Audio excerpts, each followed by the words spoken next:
MH Khan साहब को आमंत्रित करता हूं इस पर चर्चा में। खान साहब, स्वागत आपका। विपक्ष वाले भूल गए हैं क्या चुनाव भी है? नहीं, अभी देखिए चर्चा हो रही थी। बहन जी भी भूल गई? नहीं, बहन जी के तो कैंडिडेट डिक्लेयर हो गए वहाँ पर, सारे कैंडिडेट निकली नहीं ना अभी? नहीं निकलेंगी। ऐसा तो है नहीं, वो चुनाव में कैंडिडेट डिक्लेयर कर दें और निकले ना, ये संभव नहीं है। दूसरी बात ये कि देखिए त्रिकोणात्मक लड़ाई होगी वहाँ पर, 3 लड़ेंगे। कोई पूछने को तैयार नहीं? आप पूछने को तैयार कैसे नहीं है? वहाँ 3 से 4 सीटें एमपी की सीटें बहुजन समाज पार्टी जीत चुकी है पहले, और अच्छे कैंडिडेट उतारे हैं। अभी देखिए मैं दूसरी बात, अरे अमरोहा आपका था, सहारनपुर आपका था, बिल्कुल सहारनपुर था, बिजनौर आपका था, बिजनौर था हमारा। तो अब वहाँ भैया निकलो तो सही खान साहब। नहीं निकलना है सब लोग वहाँ। हमारी इनकी पार्टी बहुजन समाज पार्टी जो है ये 24 घंटा काम करती है। ये जो बूथ से लेकर के मंडल तक अपने कार्यकर्ताओं को नॉमिनेट करते हैं। ये भी 24 घंटा काम कर रहे हैं। नहीं, इनके तो छोड़िए, हम इनकी बात नहीं कर रहे हैं।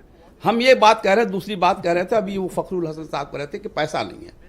इन इलेक्टोरल बॉन्ड इनको मिला है, कांग्रेस को मिला है 1900 करोड़ का। हाँ, अब कह रहे हैं पैसा नहीं है, संसाधन नहीं है। सपा वालों को 10 करोड़ मिला, बस 10 करोड़ मिला ना। अब वो कह रहे हैं, अखिलेश यादव कह रहे हैं कि कोई हमारे लेटर बॉक्स में डाल गया। अब कमाल है, कोई पैसा देगा बताएगा ना? आपने सुनो पांडे जी, हाँ, कोई पैसा देगा और बताएगा नहीं कि हम आपको दे रहे हैं पैसा। अरे तो ये प्रचार को क्यों नहीं जा रही सब? देखिए मैं आपसे यही कह रहा हूं, त्रिकोणात्मक लड़ाई होगी और ये जो सपा है और कांग्रेस ये साफ हो जाएगी। बीजेपी नहीं साफ। डायरेक्ट लड़ाई। आप किधर से खेल रहे हो आज? डायरेक्ट लड़ाई होगी बसपा की और बीजेपी की। ये कब से? ये इसी में देखिएगा आप। कैसे देखिएगा ना, मुसलमान कैसा जाएगा, क्या करेगा? आप एसटी हसन का टिकट काट रहे हो पश्चिम में। एसटी हसन मुसलमान है ना? तो रुचि वीरा भी तो मतलब अच्छा चुनाव लड़ी। रुचि वीरा मुसलमान है, चुनाव तो लड़ेंगे। वो कब चुनाव लड़ी, कब भाई कोई रिजर्व है क्या कि मुसलमान? बिल्कुल, जहां हमारे 5 लाख 7 लाख मुसलमान होंगे वहां मुस्लिम कैंडिडेट आपको देना पड़ेगा। आप कैसे नहीं देंगे? आपने दिया है बीएसपी ने, मतलब बिल्कुल दिया है, बिल्कुल दिया है। मुसलमानों को टिकट दिया। और पिछले आप देखिए, पिछले इलेक्शन में चुनाव आयोग ने बैन लगा दिया था बहन कुमारी मायावती जी को मुसलमान कहने पर, कि मुसलमानों भटकना नहीं, वोट दे देना हमारे प्रत्याशी को।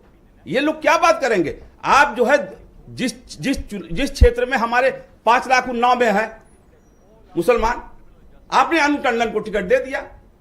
50 वोट नहीं है उनका, व्यक्तिगत 50 वोट नहीं है। तो आप अपने कैंडिडेट की बड़ाई कर रहे हो कि दूसरे कैंडिडेट को कमजोर? मुसलमानों का हक छीना जा रहा है सपा और कांग्रेस। तो कौन इंसाफ दिलाएगा? सपा कांग्रेस द्वारा। बसपा दिलाएगी। बसपा दिलाएंगी, बिल्कुल दिलाएगी। तो बहन जी तो गाजीपुर गई नहीं, किस लिए? आप ही बताओ किस लिए गाजीपुर? इसलिए जाना चाहिए। 144 धारा लगा के रखा है शासन ने। किसी की मिट्टी में क्यों? अभी ओवैसी साहब तो गए थे। किसी की मिट्टी में आज गए थे, कल गए थे, उस दिन नहीं गए थे। धर्मेंद्र यादव किसी की मिट्टी में। आपके यहाँ तो कोई नहीं गया सर, मैं बता रहा हूँ आपको, हमारे वहां सारे वो गए थे, क्या नाम, मंडल कोऑर्डिनेटर सारे लोग गए थे जी। बड़ा नेता कोई किसी जाएगा? की मैं दूसरी बात कर रहा हूँ, किसी की भी मिट्टी में जी 144 धारा नहीं लगाई जाती है। मिट्टी में किसी को बस पर बैठा के नहीं बुलाया जाता है। आपने क्या किया? बस पे बिठा के किसको बुलाएंगे?